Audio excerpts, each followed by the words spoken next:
नमस्कार दोस्तों, आज मैं आपके सामने एक लाइव केस स्टडी लेके आया हूं जहां पे मैं आपको बताऊंगा कि एक्सेल के अंदर कैसे बैलेंस शीट प्रिपेयर करते हैं आईटीआर को फाइल करने के लिए। तो दोस्तों, इसको समझने के लिए बने रहे मेरे साथ वीडियो के एंड तक। सो दोस्तों, मेरे पास यहाँ पे एक्सेल में बैलेंस शीट है। अभी मैं यहाँ पे एक एसएससी है जिसकी इस साल की यानी 20-21 की बैलेंस शीट को प्रिपेयर करूँगा। ठीक है, यहाँ पे जो बैलेंस शीट प्रिपेयर कर रहे हैं आईटीआर फाइल करने के लिए, आईटीआर अंडर सेक्शन 44 एडी के अंदर यानी प्रेजम्पटिव बेसिस पे जो इनकम फाइल करते हैं उसके लिए यहाँ पे बैलेंस शीट को प्रिपेयर करेंगे। ठीक है, तो सबसे पहले मैं यहाँ पे एसएससी का नाम लिख लेता हूँ, जिसकी भी बैलेंस शीट को प्रिपेयर कर रहा हूँ उसके बिजनेस का नाम यहाँ लिखना होगा। चलिए बिजनेस का नाम लिख लेते हैं। दोस्तों, इस प्रकार से मैंने बिजनेस का नाम लिख लिया। अभी इसके नीचे बिजनेस का एड्रेस लिखना होगा। जिस भी एसएससी का प्रिपेयर कर रहे हैं बैलेंस शीट, उसके बिजनेस का एड्रेस इसके नीचे लिखेंगे। चलिए लिख लेते हैं। तो दोस्तों, ये मैंने लिख लिया बिजनेस का एड्रेस। बिजनेस का एड्रेस लिखने के बाद आपको क्या करना है, सिंपली यहाँ से फाइनेंशियल ईयर को चेंज करेंगे जिस भी फाइनेंशियल ईयर के बैलेंस शीट को बना रहे हैं। तो यहाँ से मैं फाइनेंशियल ईयर 20-21 की बना रहा हूँ, तो 31 मार्च 21 को करेंगे, क्योंकि जो प्रॉफिट एंड लॉस अकाउंट होगा वो होगा फॉर द ईयर एंडेड 31 मार्च 2021 20-21 का। ठीक है, इसी प्रकार से बैलेंस शीट यहाँ पे जो होगा वो एज ऑन 31 मार्च 2021 हमारी बैलेंस शीट होगी। ये trading and profit and loss account है और इसके नीचे बैलेंस शीट है, तो दोनों चीज़ें हैं इसके अंदर। तो मैं आपको दोनों चीज़ें बताऊंगा कैसे कैसे प्रिपेयर करना होता है। अगर आप 44 एडी के अंदर आईटीआर 4 को प्रिपेयर कर रहे हैं, उसके लिए बैलेंस शीट तैयार कर रहे हैं, तो कैसे बनाना होगा। ठीक है, तो हमने यहाँ पहले बिजनेस का नाम लिख दिया, फिर उसका एड्रेस, और यहाँ से चेंज कर लिया हमने year, for the year ended 31 मार्च 2021, और यहाँ पे भी लिख लिया एज ऑन 31 मार्च 2021 20-21 को प्रिपेयर कर रहे हैं। अभी सबसे पहले आपको यहाँ पे सेल की डिटेल लिखनी होगी कि आपकी सेल्स, ग्रोज रिसीट्स या टर्नओवर कितनी है। तो जो भी आपने सेल रजिस्टर बना रखा है, या आपने अगर किसी सॉफ्टवेयर का यूज़ करते हैं जैसे टैली, अपने सेल परचेज की एंट्रियाँ चढ़ाते हैं, ठीक है, एक्सपेंसेस की एंट्रियाँ चढ़ाते हैं, तो वहाँ भी एक बैलेंस शीट बन जाती है। तो उस बैलेंस शीट की डिटेल से आपको क्या देख के लिखना है, अपनी सेल्स को देख के लिखना है कि सेल कितनी है आपकी, या जीएसटी के अंदर जो आपने सेल दिया वो हुआ है वो सेल कितनी है आपकी, या बैंक स्टेटमेंट के हिसाब से ग्रोज रिसीट्स कितनी है आपकी, वो आपको यहाँ पे दिखाना होगा। तो मेरी ग्रोज रिसीट्स जो है वो ये है, ये लिख दिया। अब बात कर लेते हैं ओपनिंग स्टॉक। ओपनिंग स्टॉक कितनी है, तो इसके लिए मैं अपनी पुरानी आईटीआर को ओपन कर लेता हूँ, क्योंकि पुरानी आईटीआर से हमें ओपनिंग स्टॉक का पता चल जाएगा जो हमने स्टॉक दिया हुआ है। ठीक है, ये है मेरे पास पुरानी आईटीआर। इसके अंदर बैलेंस शीट की रिपोर्ट मैं करता हूँ, देख सकते हैं। ये है आईटीआर मेरी असेसमेंट ईयर 20-21 की। अब 21-22 की फाइल होगी, यानी फाइनेंशियल ईयर 20-21 की फाइल होगी। ये फाइनेंशियल ईयर 19-20 की है। तो क्या करेंगे, सिंपली नीचे स्क्रॉल करेंगे, नीचे स्क्रॉल करेंगे, जहाँ पे हमने 44 एडी की इनकम दिखाई है जस्ट उसके नीचे ही मिल जाएगी। ये देख सकते हैं 44 एडी की इनकम है, और इसके नीचे मुझे यहाँ पे ये देख सकते हैं financial particular of the business. यहीं पे हम रिपोर्ट करते हैं अपने बैलेंस शीट की। ठीक है, ये कैपिटल अकाउंट हो गया, ये लोन सिक्योर्ड लोन हो गया, एडवांस हो गया, सन्ड्री क्रेडिटर्स हो गया।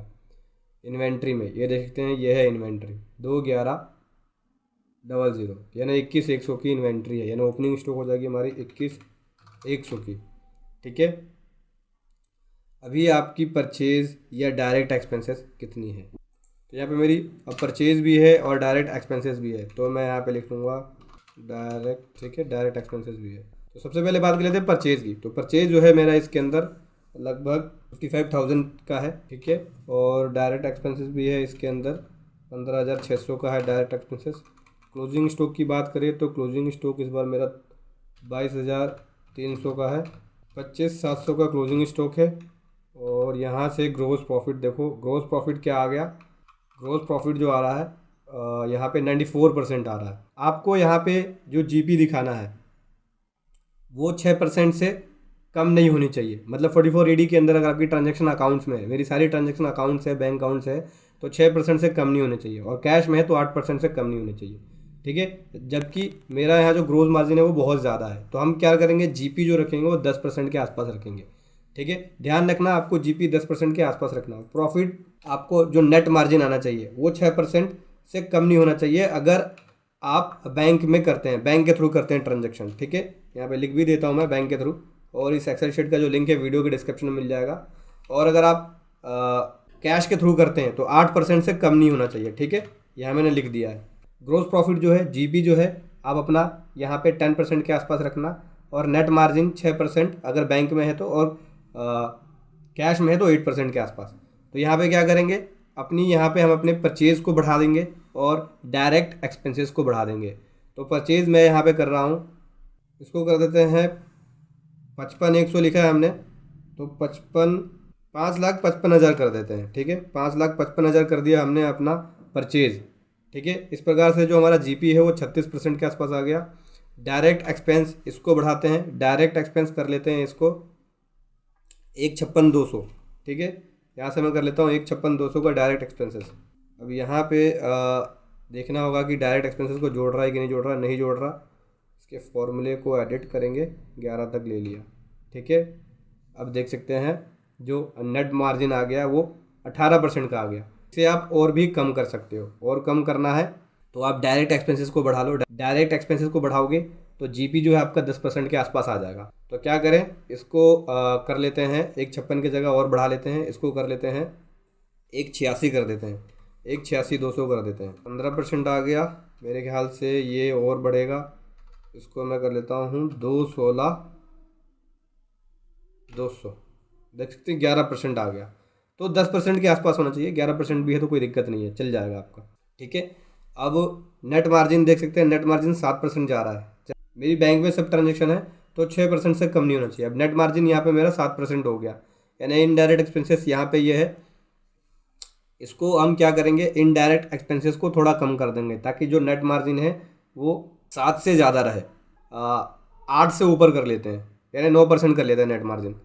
तो इसको 12,506 का मैं दिखा देता हूँ। इनडायरेक्ट एक्सपेंसेस 12,506 कर दिया तो जो नेट मार्जिन आ गया हमारा वो 10% आ गया। ठीक है, जीपी 11%, नेट मार्जिन 10%। इस हिसाब से जो मेरा प्रॉफिट हो गया वो 86,346 का हो गया। लेकिन अभी देखो क्या है दोस्तों, ये तो हो गया दोस्तों प्रॉफिट कम दिखाने का प्रोसेस, अगर आपको प्रॉफिट कम दिखाना है तो। लेकिन कई बार क्या होता है, जो आईटीआर प्रिपेयर करते हैं लोग, लोन के लिए भी प्रिपेयर कर लेते हैं कि हाँ मुझे लोन चाहिए, मेरी बिजनेस इनकम ये है, और उनकी बिजनेस इनकम ज़्यादा होती नहीं है। तो लोन के बेसिस पे अगर आप आईटीआर को प्रिपेयर कर रहे हैं तो उसमें आप 5 लाख तक अगर इनकम दिखाते हैं, यानी 5 लाख तक का अगर प्रॉफिट दिखाते हैं तो आपका यहाँ पे टैक्स ज़्यादा नहीं बनेगा। मतलब 5 लाख की तक की इनकम पे टैक्स का रिबेट मिल जाता है। तो अगर लोन के बेसिस पे बना रहे हो तो लोन के बेसिस पे आप 5 लाख तक की इनकम दिखा सकते हो, लेकिन 5 लाख तक की इनकम दिखा सकते हो, वहाँ पे आपका जो टैक्स है वो नहीं लगेगा। ठीक है, तो मेरा जो क्लाइंट है उसने लोन के बेसिस के लिए ही, बेसिकली लोन के लिए ही उसने बोला है बैलेंस शीट को प्रिपेयर करना है और आईटीआर उसी हिसाब से फाइल करना है, ताकि उसकी टैक्सेबल इनकम सही हो और लोन उस पर जल्दी से ग्रांट हो जाए। तो इसकी जो सेल है या ग्रोज रसीट्स है वो 8,65 की है। तो अगर मैं 5 लाख तक की इनकम दिखाता हूँ तो मेरा टैक्स नहीं बनेगा, मतलब 5 लाख तक अगर प्रॉफिट दिखाता हूँ तो टैक्स नहीं बनेगा, रीबेट मिल जाएगा। तो इसको हम क्या कर सकते हैं, यहाँ पे हम अपने एक्सपेंसेस को या परचेज को कम कर सकते हैं जिससे प्रॉफिट बढ़ जाएगा। ठीक है, जैसे कि बात करें यहाँ पे मैं सबसे पहले डायरेक्ट एक्सपेंसेस को कम कर लेता हूँ। डायरेक्ट एक्सपेंसेस को कर लेता हूँ यहाँ पे 16,200 करते हैं। ठीक है, 2,86 का प्रॉफिट आ गया। और यहाँ भी कम कर लेते हैं, यहाँ कर देते हैं, परचेज को कम कर देते हैं। परचेज को मैं यहाँ पे कर दूँ, अगर 4 कर दूँ तो 3,86 हो गया।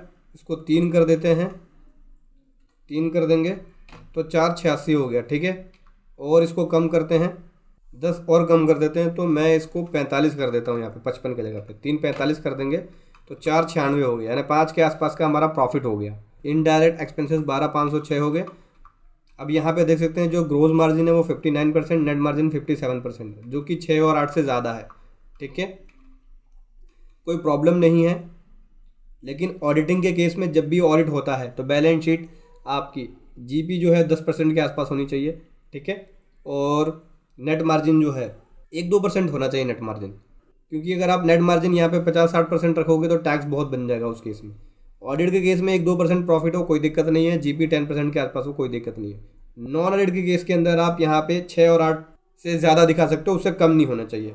ठीक है, तो इन बातों का आपको ध्यान रखना है।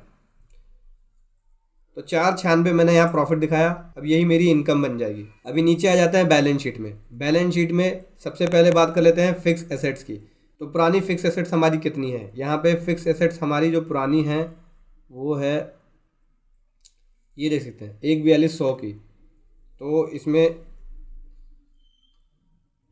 1,42,100 100 में डैप भी लेस होगा।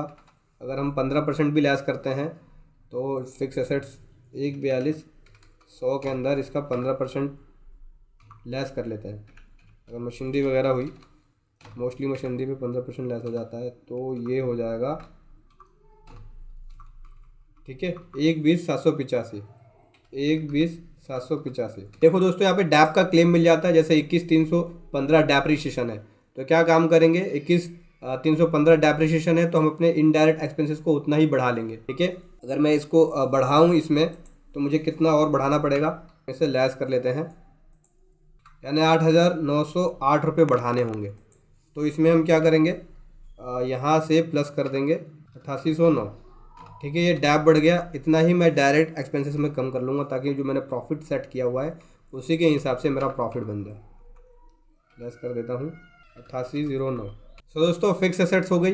अभी इन्वेंट्री की बात करें तो 25,700 जितना यहाँ है वहीं सेम यहाँ होनी चाहिए, फ़र्क नहीं होना चाहिए। अब डेटर्स की बात कर लेते हैं। तो दोस्तों, fix assets and closing stock हो गया। अब बात करते हैं सन्ड्री डेटर की। Sundry debtor last time balance sheet में क्या है ये देख लेंगे। यहाँ पे अदर एसेट्स है, कैश इन हैंड है, ये है सन्ड्री डेटर जो कि 25,623 का है। तो सन्ड्री डेटर क्या होता है, चेंज होता रहता है, ठीक है। अगर आपकी सेल 865 की है तो उससे ज़्यादा डेटर नहीं होनी चाहिए, ठीक है। अभी मेरे यहाँ पे जो डेटर है वो 75,658 का, तो ये चल जाएगा। ये डेटर चेंज होता रहता है, तो ये आप अपने हिसाब से डेटर लिख सकते हो। अब बात करते हैं बैंक की। ये आपको बैंक के बैलेंस के हिसाब से लिखना होगा। तो मेरा यहाँ पे बैंक बैलेंस ठीक है। यहाँ पे जो मेरा बैंक बैलेंस है वो है 12,365 का, ठीक है, मैंने सही लिखा हुआ है यहाँ पे पहले।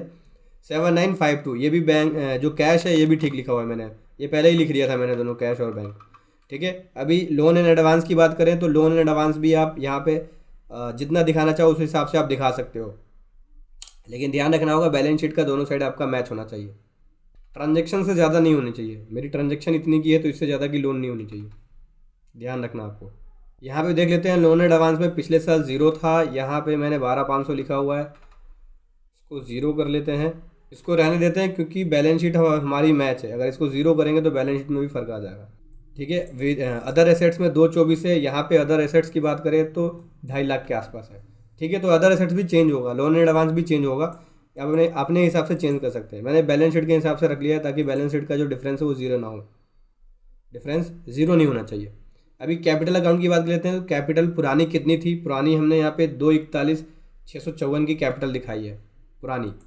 तो अगर मैं बात करूँ कैपिटल की तो पुरानी कैपिटल मेरी 2,41,654 की है, ठीक है, प्लस हो जाएगा ये प्रॉफिट, ठीक है, कितना 4,96,346 का।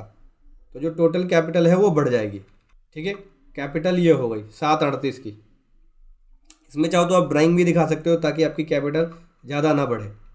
अगर आप ड्राइंग भी दिखा दोगे इसके अंदर, जैसे कि मान के चलिए कि हम अपनी ड्राइंग को बढ़ा देते हैं, ड्राइंग यहाँ पे 2.5 लाख के आसपास की ड्राइंग दिखा देते हैं, तो उतना ही फ़र्क अपना अदर एसेट्स के अंदर आ जाएगा।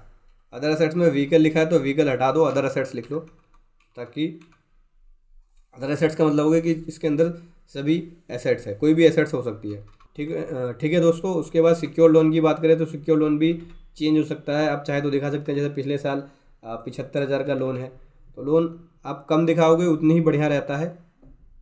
लाइबिलिटी के अंदर लोन वगैरह कम होनी चाहिए आपकी। सिक्योर लोन 0 हो गया। अनसिक्योर लोन भी यहाँ पे लिखा हुआ है 26,500 का, इसको रहने देते हैं। एडवांस है यहाँ पे 12,500 का, इसको भी रहने देते हैं। अब बात कर लेते हैं सन्ड्री क्रेडिटर की, 23,088। तो ये सब अपने बैलेंस शीट के हिसाब से आप दिखा सकते हो, जितनी लाइबिलिटी जो दिखानी है आपको। अदर लाइबिलिटी 1850 की है, तो इसको भी रहने देते हैं। अभी हमारे यहाँ पे जो बैलेंस शीट है वो मैच है।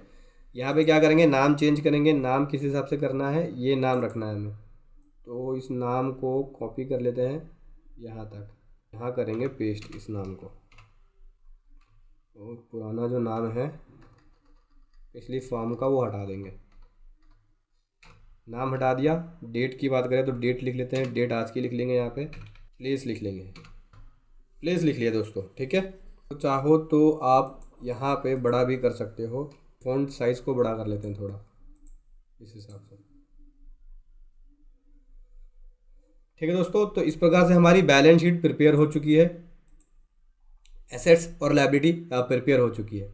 तो दोस्तों ऐसे आपको बैलेंस शीट प्रिपेयर करना है ITR की फाइलिंग के लिए। वीडियो कैसे लगी ज़रूर बताएं। Thank you so much. जय हिंद, वंदे मातरम।